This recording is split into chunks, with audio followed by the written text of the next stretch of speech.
When we talk about insider risk, most people imagine a disgruntled employee stealing data or doing harm on purpose. But here's the truth. Most insider incidents don't start with malice. They start with mistakes. Someone uploads a file to the wrong folder, someone hits reply all when they shouldn't, or someone clicks a link when they're distracted. I'm Jacqueline and Jayne, and you're watching Ticker Clicks. Today, we're unpacking how organisations can move beyond blame and design systems that expect human response and mistakes rather than punishing them. And joining us once again is Andrew Pedroso, Head of APAC at SoSafe, this time in person in the studio. Welcome, Andy. Thanks, JJ. Great to be here in person, in real life. I know, it's awesome to have you back. Let's start here. When we talk about insider risk, most people picture that malicious actor, but how much of that problem is actually coming from well-meaning employees making simple mistakes? It's actually the majority, which is a bit concerning. Yeah. So 60 to 70% are involved in that.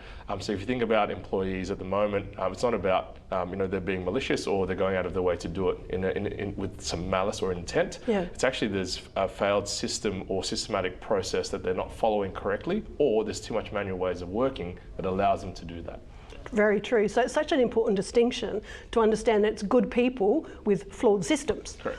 So how can organisations design processes or technologies that anticipate human mistakes instead of punishing? Look, there's a good blend of human and digital experiences again. Yeah. Technology alone won't solve it. So there's got to be at the start a very good understanding of the employee experience and the journey that they go through. Yeah. What kind of technologies can you apply? Whether it's contextual AI, it could be around technologies that assist in automation to avoid that manual ways of working and to reduce the risk. But also allowing them to really understand that they can make mistakes. It's not about just a foolproof, way of working. There are going to be examples where they will fall through, but it's about giving them an environment that they can be comfortable and confident in executing. Yeah, well, that makes absolute sense. So it's that shift from fear of mistakes to learning from them. Are there any examples in the real world that you could share with us where small human errors and mistakes have led to some big breaches, and what could have been done differently? Well, there have been some big names, so Uber as an example, where there was a lot of MFA targeting, where they almost broke down these employees to the point where they just accepted that trigger.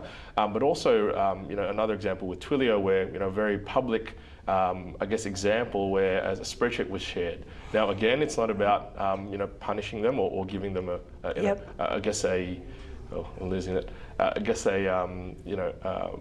a bad outcome. It's really about making sure that they feel comfortable in reporting it, actually feeling comfortable that they know what's happened, but also giving them a solution. Yeah, and I suppose that's where some behavioural data would help. So measuring and understanding those patterns instead of just pointing fingers.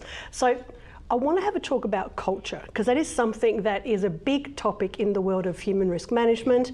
So how do you actually go about building an environment where employees feel safe to report their own mistakes or near misses without that fear of IT jumping down their throat? So I think it starts with having great metrics. So behavioural metrics that actually identify what employees are doing, how they're doing it, and where are the opportunities to prioritise. So being able to understand the click rates, how they're clicking, where they're clicking, and also giving them an ability to facilitate that reporting or letting people know in a safe way, versus again that punish mode, which obviously deters that ability to make it a successful report or a successful understanding of what happened. Yeah, that brings me to something that is often spoken about in many different workplaces, is psychological safety. So that situation where you do feel, I've made a mistake, there's a potential bad thing that could happen to me because of it. However, I know it's the right thing to report it. What are you seeing in relation to that level of psychological safety? Is it something that we're aware of in the world of cyber these days? I think it's becoming more prominent. It should be an imperative, part of your strategy, right? So having that as from the leadership, from the top down, having that front of mind. So a lot of empathy versus, hey, who clicked it, actually what led to that click, what happened. And having that context behind the action so that you can actually prevent it or have a good way or means to actually avoid it in the future in a safe way. It's talking about those learning opportunities. So when something bad does happen, it's like, okay, what can we learn from it? What can we do moving forward? Creating those case studies. Correct. I can tell you now, there's a lot of C-suite executives who click on a simulated phishing email or do something wrong, and they don't want anyone to know. Wouldn't it be lovely if they just said, actually, you know what, I made a mistake, here's what I was doing, I was traveling, and insert scenario here, and everyone can learn from it. It kind of breaks down that barrier of everyone's responsibility. Spot on. I think having leaders that can actually feel comfortable to say, I did, have this action and it's public, normalizing it versus that doom and gloom, allows you to, again, provide that top-down view that if your CEO is doing it, why can't you? Exactly. And feeling safe to do so. Yeah, so that's the beautiful line, isn't it? It's about reporting isn't confessing. And my final thought for today, human mistakes will never disappear, but our response to them can define our security posture. Support, don't shame, learn, don't label. That's how organisations will transform insider risk into collective resilience. Well, my friends, that's it from me. Until next time, stay curious and stay secure. Ticker Clicks has been brought to you by SoSafe, and we thank them for their support.